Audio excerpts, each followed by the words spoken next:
우리 호산 우리 호산나 성가대 귀한 찬양 감사합니다. 우리 오늘을 종려 주일이고 이번 주가 고난 주일이고 내일 부활, 다음 주가 부활 주일입니다. 우리 성가 호산나 성가대 선포를 시작으로 우리 마음에 죽음의 사망의 죽음의 골짜기들이 다 물러나고 우리 마음에 주를 향한 사랑의 찬양이 우리 마음에 가득하게 되기를 주님의 이름으로 축원합니다. 여러분 생전 장례식이라는 말 들어보셨어요? 그러니까 저희 아내가 목사 가세가 적어도 세상과 평신도의 삶을 좀 알아야 하는데 그러면 드라마 하나쯤은 봐야 된대요. 제가 드라마를 봐야 될까요? 제가 20년 동안 드라마를 이순신 이후에 드라마를 안 봤습니다.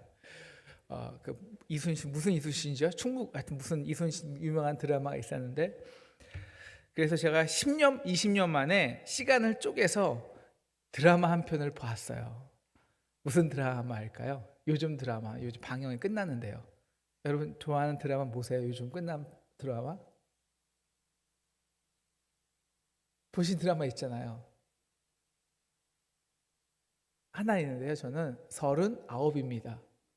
보신 적 있으세요? 네. 전도연이 아니죠. 참이죠. 손 결혼하신 요즘에 손 누구죠?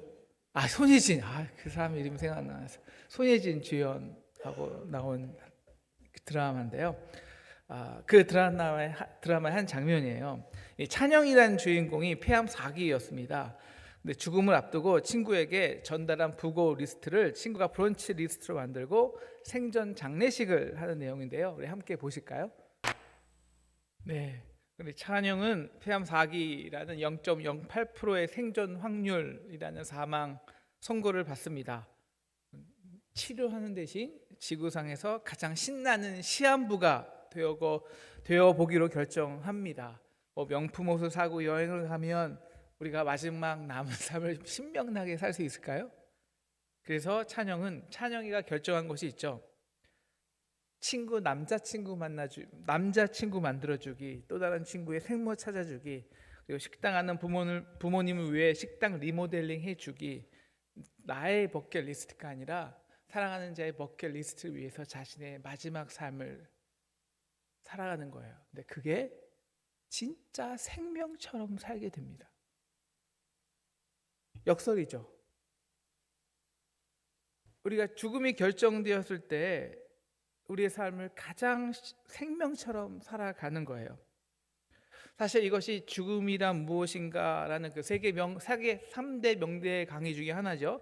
예일대 셀리 켈리건 교수의 핵심 강의이기도 합니다. 사랑하는 상동 성도 여러분, 여러분은 정말 구원 받으셨고요. 그래서 우리 세례 받잖아요. 그리고 우리가 로마서 주제죠. 예수님 믿어서 의롭다함을 받으셨습니까? 여러분 그럼 구원받은 자로서 저와 여러분의 가장 근본적 정체성이 뭔지 아세요? 우리 4절 한번 같이 읽어보실까요? 시작. 그러므로 우리가 그의 죽으심과 합하여 세례를 받음으로 그와 함께 장사되었나니. 여기까지요. 여러분 우리는 죽은 자 정도가 아니에요. 우리는 죽어서 이미 장례식까지 치른 사람이라는 겁니다.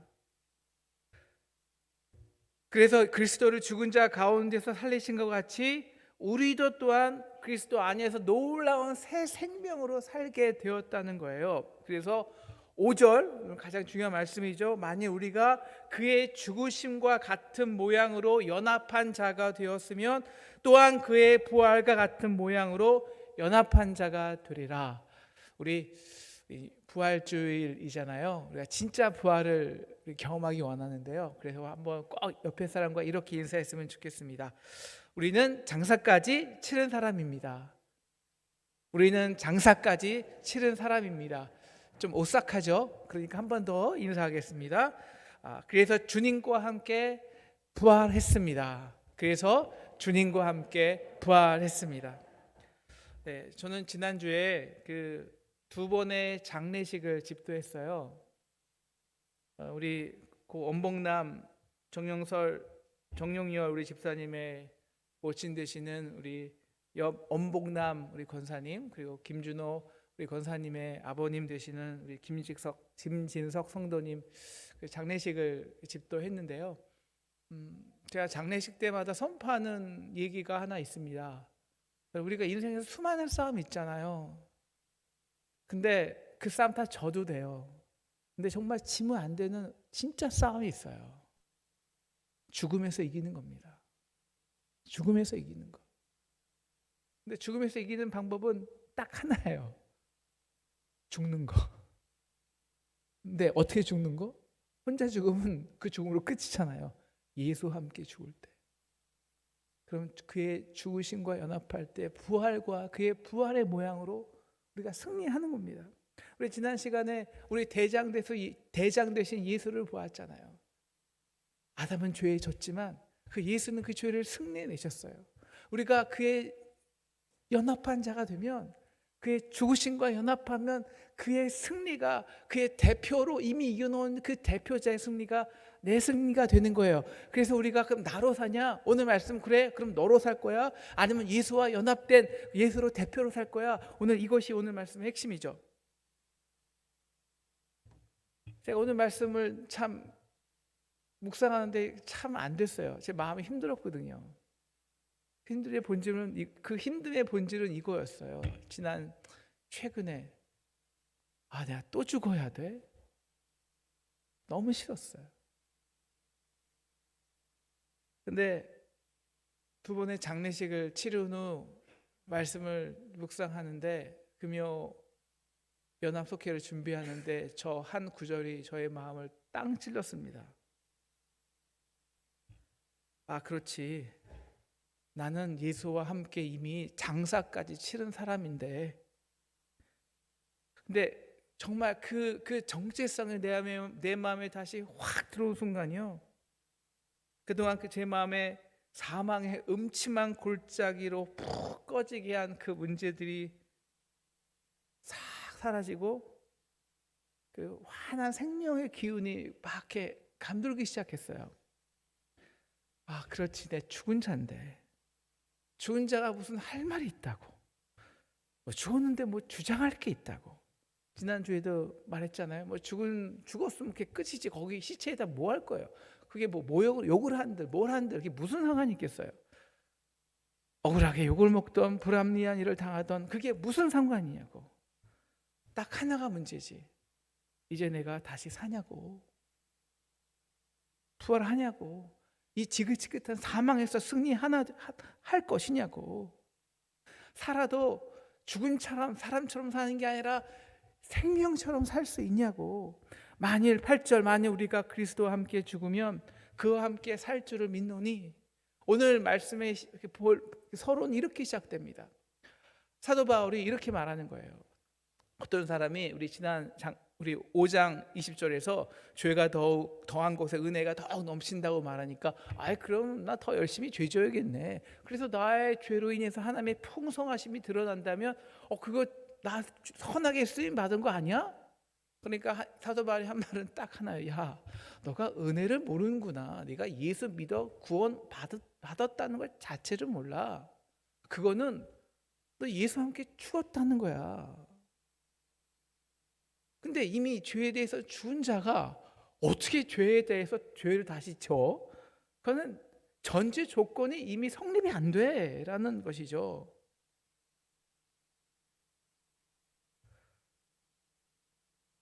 그래서 6절, 우리가 알거니와 우리의 옛 사람이 예수와 함께 십자가에 못 박힌 것은 죄의 몸이 죽어 다시는 우리가 죄에서 종노릇 하지 아니하려 함이니. 여러분, 오늘 말씀에서 우리가 잘 알아야 되는 게요, 바울이 우리는 죽어야 해 이런 당위를 말하는 게 아니에요. 혹은 우리 죄로부터 멀리하고 죄로부터 떠나라는 그런 권면도 아닙니다. 이거는 완전히 과거 완료예요. 죄에 대해서 죽었다라는 거예요. 그냥 죽은 것도 아닙니다. 우리 10절 보세요. 그가 죽으심은 죄에 대해서 단번에, 이 단번에 죽으심이 이제 히브리서의 주제인데, 단번에라는 거는 완벽한 거예요. 역사적으로 전환될 수 없을 정도로, 반복될 수 없을 정도로 완벽한 마지막 최종적 완전한 죽음이었다는 것입니다. 돌이킬 수 없이 완전히 우린 끝났어 라는 거예요. 그러면 아니 우리 살아있는데 완전히 끝났다, 죽었어, 이게 뭘까요? 물론 이 죽음은 우리의 육신의 장막을 죽을 때 다시 영의 몸으로 부활할 것을 말하기도 합니다. 그러나 우리의 구원은 미래에만 있는 게 아니에요. 지금도 예수와 함께 죽고 지금도 예수와 함께 사는 거예요. 그래서 사도 바울은 나는 날마다 죽노라. 그래서 어찌하든지 그의 부활에 지금 내가 동참하고자. 지금이에요. 그럼 지금 뭘 죽어야 할까요? 아니 이미 죽었을까요? 어떻게 이미 완전히 죽었을까요? 우리 지난 시간 어떻게 죄의 아담을 통해서 죄가 우리에게 들어온 것을 보았습니다. 죄의 근본은 교만이죠. 하나님과 동등되려는 것, 내가 주인이라고 스스로 왕이 되는 것. 근데 결국 죄의 종노릇하죠. 여러분, 죄란 결국 그것입니다. 나의 주장이에요. 스스로 나를 주인 삼으려는 것, 하나님 빼고. 그게 죄예요. 그게 죽음으로 이어지고요. 그래서 죽는다는 것은, 죄에 대해서 죽는다는 것은 딱 하나입니다. 그 나를 부인하는 것, 자기 부인하는 거예요. 그래서 예수님께서 마태복음 10장 24절에서 이렇게 말씀하시죠. 아무든지 나를 따라오려거든 자기를 부인하고 자기 십자가를 지고 나를 쫓을 것이니라. 인간에게는 자기 부인이란 자기 상황입니다. 이제 너는 없어. 이성적인 존재는 우리는 없는 거예요. 그냥 우리 인간의 그 당시 죄인의 생존 방식이란 건 우리 가인부터 창세기에서 쭉 봤죠. 자기 성을 쌓고 자기가 스스로 이름을 내고, 자기 이름을 내고 큰 건축물 만들고 자랑하고, 그래서 내 존재 가치를 만드는 것. 남은 안중에도 없고 나 혼자로 사는 것, 자기 성 쌓는 것. 이게 죄예요. 이게 우리를 다 죽여요. 근데 우리가 십자가에 예수님과 연합된 순간 그 죄가 죽어요. 자기 부인, 자기 죽음과도 같습니다. 예수님이 그 몸을 십자가에 못 박고 죽으시기 전에 예수님이 하신 영적 죽음이 있죠. 자기 부인입니다. 마태복음 26장 39절. 주여, 아버지여, 만일 할만하시거든 이 잔을 내게서 지나가게 하옵소서. 그러나 나의 원대로 마옵시고 아버지의 원대로 하옵소서. 내 뜻이 아니라 내 뜻이 죽고 아버지의 뜻에 순종하는 것을 영적 죽음, 진정한 죽음이라고 합니다. 근데 그 자기 부인이 우리 인간에게는 얼마나 어렵냐면요, 예수님 같은 그 하나님의 아들도요, 그 죽음을 내가 하기 위해서는 그 땀방울이 핏방울 되는 그 극심한 고통과 고난의 죽음의 과정을 거쳐야 겨우 돼요. 어떻게 사랑하는 나의 아버지가 다른 세상 사람들과 화목하기 위해서, 아버지 친구 다 빚 갚아주기 위해서 어떻게 나를 죽이냐고. 그게 공의야? 그게 공평한 거야? 아들아, 내 친구들을 살리기 위해서 내가 대신 빚 좀 갚아주지 않을래? 대신 죽어줘. 하나님, 그게 어떻게 사랑하는 아버지가 나한테 할 수 있는 말이에요? 그것이 하나님의 정의입니까? 우리는 도저히 못 참는 게 있어요. 그것은 아무 근거 없이 나를 부정하는 겁니다. 나의 존재를 부정할 때입니다. 일방적으로 매도하고 거짓된 증거로 고소하고 특별히 공평하지 못한 불공의한 구조 속으로 밀어넣는 거죠. 그래서 20, 30대가 지금 못 견디는 거 아니야. 이 구조 속에서 못 견딥니다. 왜? 이미 어른 세대들은 다 이미 쌓아놓고, 쌓은 것은 이미 그대로 있어도 불어나고, 우리는 아무것도 없이 하면 할수록 빚지고. 이게 무슨 구조가 이래요? 그리고 그것이 합리적이라고 계속 나로 하여금 그 구조 속에 갇혀놓고 일방적으로 억압하게 하는 거죠. 그래서 마치 나는 그런 사람이야, 부당한 가치를, 그런 지시를 받아도 어쩔 수 없이 수행해야 되는 그런 사람이 될 때 우리는 참을 수가 없어요. 자기 부인이죠. 이게 얼마나 힘드냐면 민주화 때 정말 우리의 순수한 언니, 동생, 착한 여공들이 이 울분을 알리기 위해서 창문에 뛰어내리고 심지어 몸에 불을 지르고 분신을 해요. 우리는 못 죽어요. 내가 어떤 사람인데, 내가 어떻게 노력해서 이 자리에 왔는데, 내가 얼마큼 교육을 받았는데. 우리가 이것을 다 N-1이라고 그랬죠. 내가 다른 사람보다 8시간 일했는데 어떻게 1시간 일하는 사람하고 똑같이 주냐고. 이게 정의냐고. 저는 스크랜턴 100주기를 맞이해서 스크랜턴 선교사님의 죽음을 많이 묵상해 봤어요. 저는 그냥 화나서 죽을 것 같아요.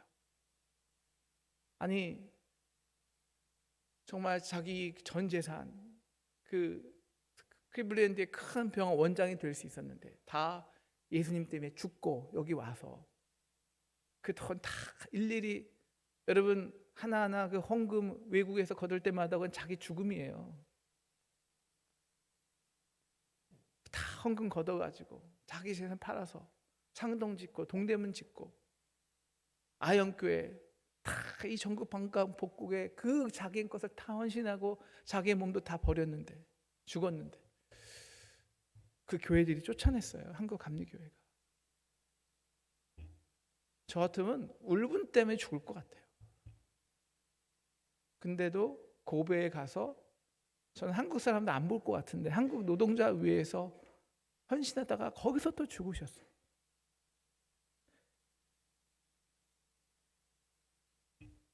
어떻게 죽을 수 있을까요? 그러므로 우리가 이미 죽었다는 것은요, 내가 노력해서 죽는 게 아니에요.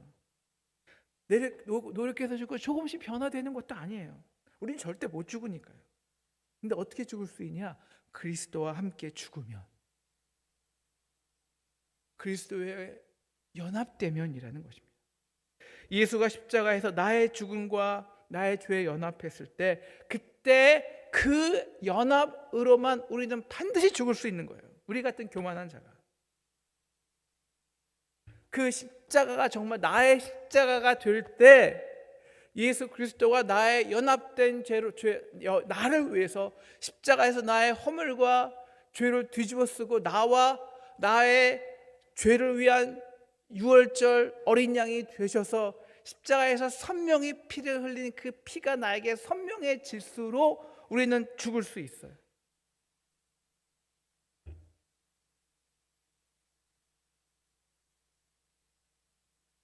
그래서 내가 아니라 연합된 자로 살아가는 거예요. 이것이 생명이에요. 오늘 말씀에서 생명. 나를 주장하는 자가 아니라 이제 나는 다 없어지고 예수의 십자가와 함께 죽었을 때, 그리고 이제 나는 연합된 자로 사는 것. 여러분, 인간관계 속에 연합이란 인간관계는요, 다 지옥이 있어요. 대표적인 연합이 뭘까요? 결혼과 교회죠. 네. 여러분, 교회라는 그리스도의 몸된 연합체, 공동체에서 신앙생활하는 게 교회, 우리의 정체성이에요. 여러분, 결혼이란 뭘까요? 나로 살다가 나는 죽고 나라는 사람은 부인되고 이제 누구 엄마, 누구 아빠, 혹은 누구 며느리, 누구 시누이로 살아가는 겁니다. 이거 지옥 아니에요?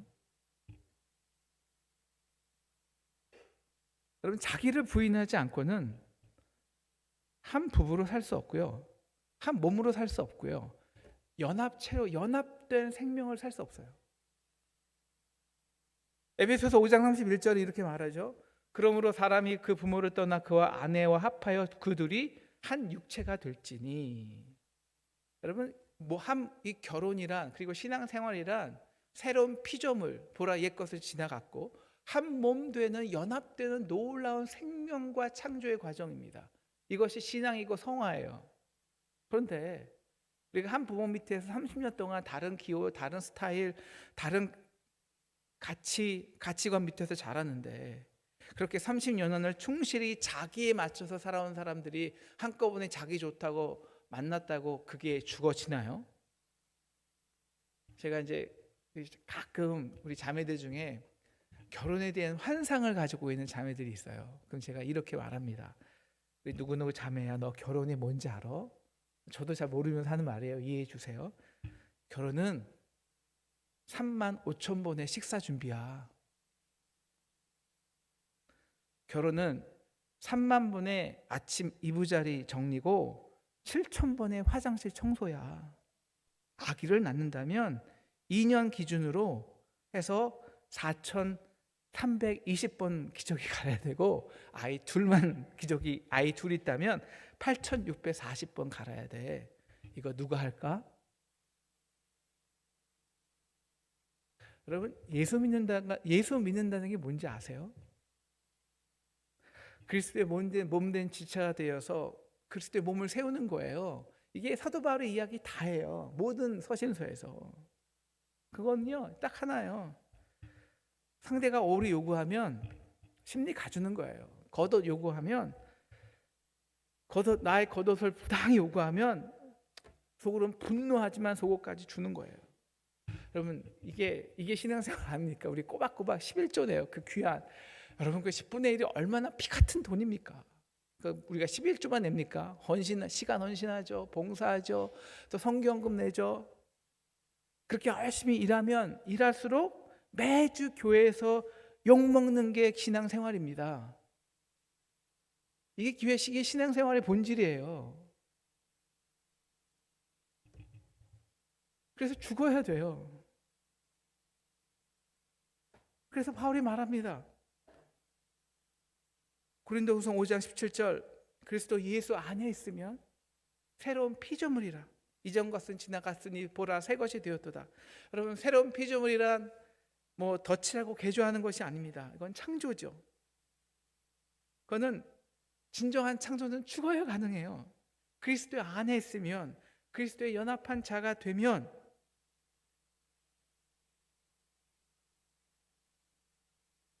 이제 나는 죽고요. 나라는 자기 성을 쌓는 아담은 죽고요. 우리가 그리스도 안에서 예수와 함께 사는 거예요. 그럼 예수와 함께 산다는 이 믿음의 실제적인 삶의 모양은 반드시 연합으로 나타나는 거예요. 가정에서의 한 몸으로 연합, 교회에서의 한 공동체로 연합. 연합체입니다. 이게 얼마나 힘드냐면 바울은 이렇게 말해요. 형제들아, 내가 그리스도 예수 안에 주 안에서 가진 바 너희에 대한 나의 자랑을 두고 단언하노니 나는 날마다 죽노라. 여러분, 바울이 얼마나 많이 죽었는데요. 저는 정말 우리 한국 목사님들이나 저나 정말 바울의 발에 피도 안 되잖아요. 돌에 맞아 죽고 고난 받아 죽고 고난 매일 피해 그 채찍 맞고 매 맞고 거짓 증거로 감옥에 갇히고 배에서 파산돼서 바다에 빠져 죽을 뻔하고 얼마나 매일 죽었는데 또 죽어야 할 자기가 있다는 거예요. 그래서 모든 것을 배설물로 여긴대요. 그래서 내가 어찌하든지 그 모든 것을 배설물로 여김은 빌립보서 3장 10절 11절 그 고난에 참여함을 알고자 하여 그의 죽으심을 본받아 어떻게 해서든지 죽은 자 가운데서 부활에 이르려 함이라. 좀 진짜 죽어서뿐만 아니라 이 땅에 있을 때도 나도 생명처럼 살고 싶다고. 그럼 마지막으로 우리가 어떻게 죽을 수 있을까요? 아니, 그 죽음이 어떻게 내 죽음이 될까요? 예수님은 어떻게 자기를 부인하고 그 말도 안 되는 그 십자가의 공이라고요. 인간 편에서는 그거보다 불공정한 비합리적인 게 없어요. 그 십자가를 감당하셨을까요? 딱 하나예요. 아버지. 하나님이 그 아버지는 나를 위해 죽을 수 있는 나를 사랑하는 아버지예요. 아버지의 사랑을 알았고 그 사랑으로 이 세상 모든 영혼을 구원하시려는 그 극진한 사랑을 알았고 그 십자가의 사랑 안에서 지금 나의 죽음이 결국 그 사랑이 끊어놓지 못할 것이라는 것을 인간의 몸의 죽음이 아셨기 때문에. 그래서 어떻게 한 번에 단번에 죽느냐, 죽어지는 것도 아니고 죽음으로 변화되는 것도 아니고 점점 죄에 멀리 사라지는 것도 아니고 어떻게 내가 이미 죽냐, 그거는 우리를 위해 십자가에서 연합된 그 끊을 수 없는 십자가의 사랑을 경험한 자만이 이미 죽은 자가 돼요. 그 사랑으로요. 그래서 내가 죽었다는 것은요, 이미 죽었다는 것은요, 이미 그리스도 안에 있는 하나님의 사랑이 나를 끊어낼 수 없다는 것을 아는 거예요. 그 어떤 것도. 그것이 영생이과 부활이잖아요. 나는 절대 그 사랑이 끊어지지 않아. 아버지야. 이미 그 사랑에 승리한 자야. 이미 승리한 자야. 근데 어떻게 승리해요? 십자가에 함께 연합하여서. 내가 확신하노니 사망이나 생명이나 천사들이나 권세자들이나 현재일이나 장래일이나 능력이나 높음이나 깊음이나 다른 어떤 피조물이라도 우리를 우리 주 그리스도 예수 안에 있는 하나님의 사랑에서 끊을 수 없느니라. 왜? 그가 십자가에서 나와 같은 허물 많은 죄인을 위해서 그가 연합돼서 죽어서 그 십자가의 사랑에 이미 내게 완전히 채워본 사람은, 그 십자가의 사랑으로 나를 완전히 연합하여서 완전히 나를 채운 사람은 그때가 바로 내가 부인될 때예요. 부정될 때예요. 더 이상 나로 존재하지 않아요. 왜? 이미 다 채워봤기에.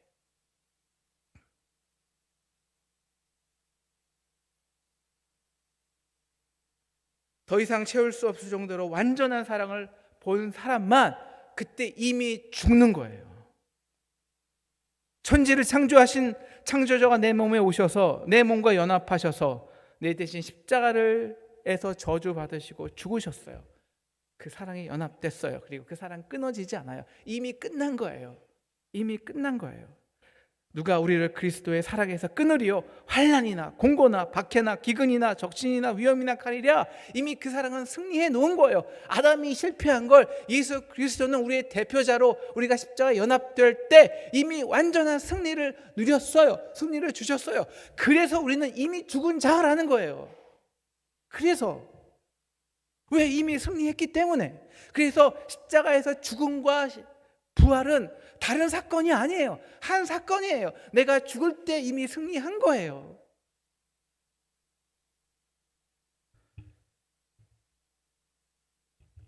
예수님의 십자가에서 나 연합되셔서 내 몸 대신, 내 피 대신 그 몸의 피가,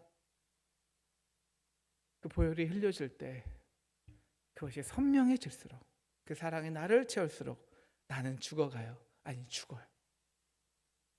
그리고 내 안에 자기 사랑, 끊임없이 자기의 감옥에 갇혀서 자기를 사랑해야 하는 것, 자기성이 무너져요. 내 사랑에서 탈피하기 시작합니다. 그리고 연합으로 그리스도 안에서 절대 연합될 수 없는 이웃과 하나가 돼요. 절대 연합될 수 없는 남자와 저 남자, 원수 같은 남자와 하나가 되고요. 그렇게 우리는 새로운 피조물이 되는 것입니다. 그렇게 하나 될 수 없는 사람들이 모여 교회를 이루고 십일조를 내고 헌신하고 부당하게 욕을 먹으면서도 죽은 자로 감사하며 사는 거예요. 그렇게 매일 죽지만 그래서 매일 십자가가 매일 살아요. 그래서 산자가 돼요.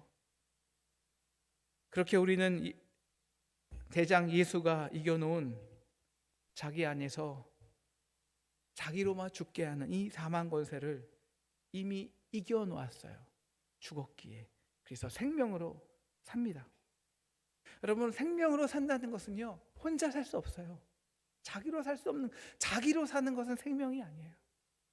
그래서 우리는 자연적으로 내가 죽는 순간 남을 생각해요. 찬영이처럼. 우리 대장 예수를 우리의 대표자로 삼으면 우리는 절대 질 수가 없어요. 은혜는 죄를 죄는 은혜의 역사를 이길 수가 없어요. 우리 다 져도 이 싸움만은 이겨야 합니다. 사망 권세요. 이미 그의 죽음이 나를 위한 완전한 단번의 죽음이 되었습니다. 이제 어떤 것도 우리를 사랑하는 십자가의 사랑에서 끊어낼 게 없다는 거예요.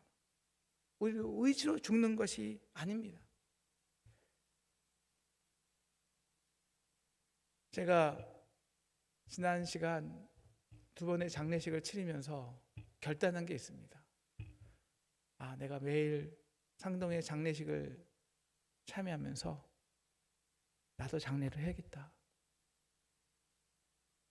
1년에 15번 나도 장례를 하면 우리 교회 정말 살겠다.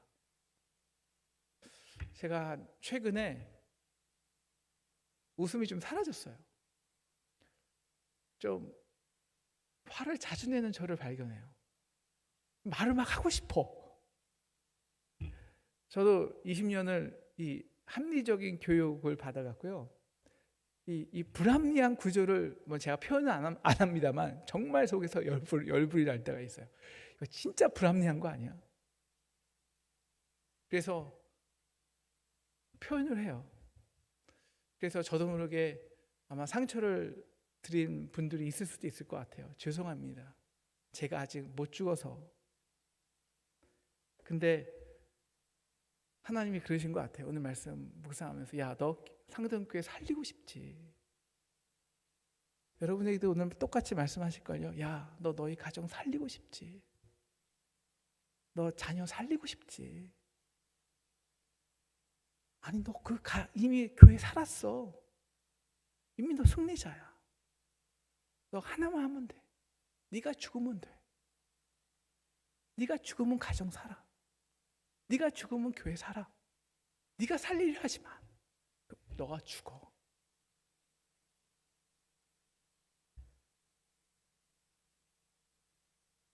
이번 주는 고난 주간입니다. 우리 그리스도의 죽음에 연합한 자가 됩시다. 여러분 딱 하나만. 이번 주에요. 여러분의 가정을 위해서, 남편을 위해서, 교회를 위해서 어떻게 죽을지, 아니 그 십자가의 사랑을 어떻게 확증할지, 그 확증한 자만, 그 사랑이 끊어지지 않는 것을 아는 사람만 죽을 수 있거든요. 그 사랑을 확증하십시오. 딱 한 가지만 죽어보세요. 아니 죽읍시다. 그래서 우리 다음 주 부활주일이잖아요. 정말 우리 상동교회 여러분 부활은 노력해서 되는 게 아니거든요. 하나님의 부활의 선물은 노력해서 되는 게 아니고 과정도 아닙니다. 이미 이루어진 걸 우리가 선물로 확 잡는 거예요. 내가 죽으면 그 즉시 죽음과 부활은 같은 사건이니까. 그러면 우리 다음 주라도 당장 우리 안에 그거 있잖아요. 우리 안에 있는 그 끈적끈적한 사망의 음침한 골짜기의 기운들, 그 침울함들, 그것이 다 죽어지고 우리 다음 주에는 우리 새로운 피조물이 되어서 그 생명의 기운이, 감사와 기쁨의 찬송이 우리 안에 넘쳐나서 진정한 새로운 피조물로 새로운 부활과 생명을 경험하는 우리 저와 여러분 되기를 주님의 이름으로 축원합니다.